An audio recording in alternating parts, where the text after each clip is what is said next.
ये अपने आप को परमात्मा कहता है और आज जेल के अंदर सड़ रहा है। भाई तुम इतने बड़े परमात्मा हो तो बाहर क्यों नहीं आ जाते? लेकिन इनके चेले एक नया खेल खेलते हैं। वो दिन पर दिन एक नई कहानी भोली-भाली जनता के सामने लेकर आते हैं और वो कहते हैं एक दिन परमात्मा कहाँ से प्रकट हो जाएँगे। वो सारे चमत्कार करता है लेकिन उस पे एक चमत्कार नहीं होता कि वो जेल से बाहर आ जाए या अपने आप को निर्दोष साबित कर सके।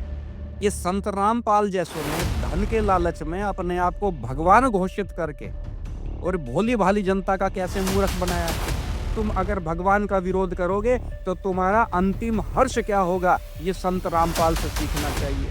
मैं उन मूर्खों को बताना चाहता हूँ कि भगवान श्री कृष्ण का जब जन्म हुआ था तो कारागार के जितने द्वार थे अपने आप सब खुल गए और इसके जन्म लेने के बाद जो है जब ये संत के रूप में आया तो भी द्वार खुल गए। लेकिन अंतर ये था कि भगवान श्री कृष्ण बाहर निकल गए और ये अपराधी और हत्यारा था, इसलिए ये अंदर आ गया। अब ये जीवन भर बाहर भी नहीं निकलेगा कि इसके अनुयायी जो हैं वो इसे बाहर नहीं निकलने दे रहे हैं। उनकी ही साजिश है कि संत रामपाल कभी भी जेल से बाहर ना निकले, क्योंकि जिस दिन संत रामपाल बाहर निकल कर आ गया इनकी दुकानदारी भी बंद हो जाएगी। आज की हम ये चर्चा हिंदू समाज के सामने रखने वाले हैं। आप सभी को पता है एक संत रामपाल नाम का एक व्यक्ति है जो अपने आगे संत लगाता है और पूरे देश में उसके बहुत सारे आश्रम खुले हुए हैं। और जिस प्रकार का वो पाखंड और जिस प्रकार से हिंदू धर्म का वो प्रखर विरोधी है और जिस प्रकार से भी हिंदू धर्म को नुकसान पहुंचा रहा है और भोली-भाली जनता का वो पागल बनाने का काम कर रहा है, ये हमने भी संकल्प लिया है कि उसके इस पाखंड को हम चलने नहीं देंगे। आश्चर्य की बात यह है कि वो एक मुसलमान जुलाहे की तुलना, जिसे कबीर नाम से लोग जानते हैं, जो हिंदुस्तान में भारत के ऊपर एक कलंक है, ये कबीर जैसे लोग। ये तो लोग औरंगजेब की आज पूजा कर रहे हैं। ये औरंगजेब और कबीर में ज्यादा अंतर नहीं है।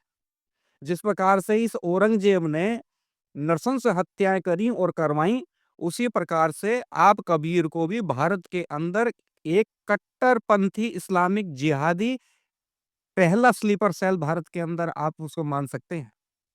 ये भारत के अंदर पहला जासूस था जो भारत के अंदर इस्लाम को बढ़ाने का काम करता था। ये एक अनपढ़ और गंवार इंसान था। और देखिए ये संत रामपाल जैसों ने धन के लालच में अपने आप को भगवान घोषित करके और भोली भाली जनता का कैसे मूर्ख बनाया है। इसने भगवान श्री राम की तुलना, भगवान श्री कृष्ण की तुलना उस मुसलमान जुलाहे से कर दी। भगवान श्री राम का और भगवान श्री कृष्ण ने मनुष्य रूप में अगर अवतार लिया तो इन राक्षसों से लड़ने के लिए अवतार लिया था। प्राचीन समय में इन्हें राक्षस बोला करते थे। आज वर्तमान में ये उन्हीं का रूप कट्टरपंथी इस्लामिक जिहादियों के रूप में आज इन लोगों ने जन्म लिया है। तो भगवान श्री राम का असली युद्ध इन जिहादियों से ही था। भगवान श्री कृष्ण भी इन जिहादियों से ही लड़ रहे थे। जो आप पुराणों में और हर जगह आप पढ़ते हो कि भगवान श्री राम ने इतने राक्षसों का वध किया, तो ये कबीर जैसे ही लोग थे जिनका भगवान श्री राम ने वध किया। और जो संत रामपाल है, संत रामपाल ने जिस प्रकार से हिंदू धर्म का विरोध किया, आज वो अपनी करनी भुगत रहा है। आज वो जेल के अंदर हत्या के आरोप में आज उम्र कैद की सजा भुगत रहा है। तो इससे बड़ी और क्या बात हो सकती है कि तुम अगर भगवान का विरोध करोगे तो तुम्हारा अंतिम हर्ष क्या होगा, ये संत रामपाल से सीखना चाहिए। अब कई मूर्ख जो है उसकी तुलना भगवान श्री कृष्ण से करने लगते हैं कि भगवान श्री कृष्ण का जन्म तो कारागार में हुआ था। मैं उन मूर्खों को बताना चाहता हूं कि भगवान श्री कृष्ण का जब जन्म हुआ था तो कारागार के जितने द्वार थे अपने आप सब खुल गए और इसके इसके जन्म लेने के बाद जो है जब ये संत के रूप में आया तो भी द्वार खुल गए। लेकिन अंतर ये था कि भगवान श्री कृष्ण बाहर निकल गए और ये अपराधी और हत्यारा था, इसलिए ये अंदर आ गया। अब ये जीवन भर बाहर भी नहीं निकलेगा। और मैं सत्य आज आपके सामने बताना चाहता हूं कि इसके अनुयायी जो हैं वो इसे बाहर नहीं निकलने दे रहे हैं। उनकी ही साजिश है कि संत रामपाल कभी भी जेल से बाहर ना निकले, क्योंकि जिस दिन संत रामपाल बाहर निकल कर आ गया, इनकी दुकानदारी भी बंद हो जाएगी। आज ये जो मूर्ख जनता का उसकी वीडियो दिखा दिखा कर आज जो मूर्ख बना रहे हैं, पागल बनाने का काम कर रहे हैं, अपनी दुकानदारी चला रहे हैं, वो सब बंद हो जाएगी। तो उसका तो केवल प्रयोग हो रहा है, वो तो उम्र कैद की सजा काट रहा है, उसका कुछ नहीं है। दूसरी बात, संत रामपाल ने जब तक वो बाहर था, अपने आश्रमों से जितना झूठ बोल सकता था, उसने बोला। ये हिंदू धर्म का भी इसमें काफ़ी मैं इसमें दोष मानूँगा कि हमारे धर्माचार्यों ने कभी भी, मुझे लगता है इसे सुना नहीं कि जिस प्रकार से ये हिंदू धर्म को और शास्त्रों को आदि को ये बदनाम किया करता था। जिस प्रकार अगर इसका शुरुआत में ही खंडन हो जाता, तो इसका इतना मुँह नहीं खुलता। हमने कई बार प्रश्न करा, ये वेदों का उदाहरण देता, शास्त्रों के अनुसार पूजा करो, शास्त्रों के इस पे शास्त्र बोलना भी नहीं आता, शास्त्रों की पूजा करो, शास्त्रों की पूजा करो। इसे यही नहीं पता शास्त्रों के अंदर लिखा क्या हुआ है। ये वेद के अंदर ये निकाल के आता है कवि। कवि का हमने पहले भी अर्थ बताया है, कवि का अर्थ होता है रचनाकार। वो परमात्मा की जो संज्ञा दी है, उसमें कवि की अर्थात रचनाकार की, इस सृष्टि के रचनाकार के रूप में करी गई है। लेकिन ये मूर्ख कहता है, ओहो! ये तो कबीर देव हैं, ओहो हो! कबीर देव हैं, ये तो गलती से लिख दिया। वेदों में गलती से लिख दिया। ये एक अनपढ़ आदमी ये पूरी जनता के सामने बता रहा है कि वेदों के अंदर गलत लिख दिया गया। ये तो कबीर देव लिखना चाहिए था।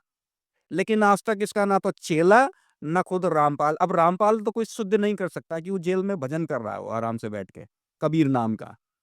उसके जो मूर्ख चेले हैं, वो मूर्ख चेले वो दुनिया का और गरीब जनता का, भोली-भाली जनता का मूर्ख बनाने का काम कर रहे हैं। और ये मूर्ख बनते रहेंगे। और देखिए सबसे बड़ी बात मैं आपको बताता हूँ कि ये अपने आप को परमात्मा कहता है और आज जेल के अंदर सड़ रहा है। भाई तुम इतने बड़े परमात्मा हो, तो बाहर क्यों नहीं आ जाते? लेकिन इनके चेले एक नया खेल खेलते हैं। वो दिन पर दिन एक नई कहानी भोली-भाली जनता के सामने लेकर आते हैं और वो कहते हैं एक दिन परमात्मा कहाँ से प्रकट हो जाएँगे। वो सारे चमत्कार करता है, लेकिन उसपे एक चमत्कार नहीं होता कि वो जेल से बाहर आ जाए या अपने आप को निर्दोष साबित कर सके। उसके आश्रम से जो प्रेग्नेंसी टेस्ट किट निकली, उसका इनके पास उत्तर नहीं है कि वो कहाँ से निकली हैं। उन महिलाओं की हत्या किस प्रकार से हुई है, किसने हत्या करी है, जिसके आरोप में उसे जेल के अंदर डाला गया है, उस बच्चे की हत्या किसने कहाँ से हुई है, आज तक ये प्रमाणित नहीं कर पाया कि ये मैंने नहीं की है। ये सारा कुछ इसके माध्यम से हुआ और आज ये हिंदू धर्म को अपमानित करने की बात कर रहा है। और दूसरा, जो दलित समाज के लोग इसे आज जो अपना अनुयायी मानकर बैठे हुए हैं, आज बांग्लादेश के अंदर भी अगर सबसे ज्यादा अगर हत्याएं हो रही हैं, तो दलित समाज की हो रही हैं। चुन-चुन कर मुसलमान दलित समाज के लोगों को मार रहे हैं। जो भीम और मीम के नारे लगाते हैं, जाके बांग्लादेश में जाकर देखो, वहां भीम और मीम का क्या हालत है। कैसे मीम वाले भीम वालों को मार रहे हैं, जाकर देखो। उनकी रक्षा के लिए आज यहाँ का संपूर्ण ब्राह्मण समाज, वैश्य समाज, ठाकुर समाज, जाट, गुर्जर, आज सब आज वहाँ की हिंसा के ऊपर सब वहाँ पर व्याकुल है और वहाँ पे कठोर कार्रवाई की मांग कर रहे हैं। और भारत के अंदर भी यही लोग प्रदर्शन कर रहे हैं। कोई भी आज तक दलित समाज के लिए किसी भी मुसलमान ने कोई प्रदर्शन किया क्या? मैं पूछना चाहता हूं इस दलित समाज से कि बांग्लादेश के अंदर जो दलित समाज के लोग मारे जा रहे हैं, क्या भारत के अंदर किसी भी इस्लामिक संगठन ने क्या इसका विरोध किया? क्या एक भी मोर्चा निकाला? क्या एक भी जनसभा की? क्या एक भी रैली की? क्या कोई बाहर निकल के आया मुसलमान कि जो बांग्लादेश के अंदर जो दलितों के ऊपर अत्याचार हो रहा है, उनकी बच्चियों के साथ बलात्कार हो रहा है, उसको रोक देना चाहिए? एक भी मुसलमान, एक भी मुसलमानी संगठन बाहर निकल कर नहीं आया। और यहाँ का दलित क्या करता है हमारा बेचारा? वो जय भीम और जय मीम के नारे लगा रहा है और अपने ही हिंदू धर्म का विरोध कर रहा है। और संत रामपाल जैसे पाखंडी, जो अपनी रक्षा स्वयं नहीं कर सकता, उसके पीछे दौड़ रहा है। लेकिन बालाजी सेवाधाम की पूरी सेना आज इस पाखंडी का पीछा नहीं छोड़ेगी। और ध्यान रखो, मैंने पहले भी कहा है, कोई संविधान, कोई कानून, कोई संगठन, कोई राजनीतिक पार्टी अगर हिंदू धर्म का विरोध करती है तो वो हमारा शत्रु है। अपने धर्म की ना तो हम किसी प्रकार की आलोचना सुनेंगे और हमारे धर्म के ऊपर अगर हिंदू धर्म के ऊपर कोई आघात करने का प्रयास करेगा, अगर पाकिस्तान के इस्लामिक जिहादी अगर भारत के अंदर आकर हमारे हिंदू धर्म को अपमानित करने की बात करेंगे तो समझदारी वाली बात है, समझ लेना, चाहे पाकिस्तान के अंदर घुस के इन जिहादियों को समाप्त करना पड़े, वो समय दूर नहीं है जब हम करने का काम करेंगे।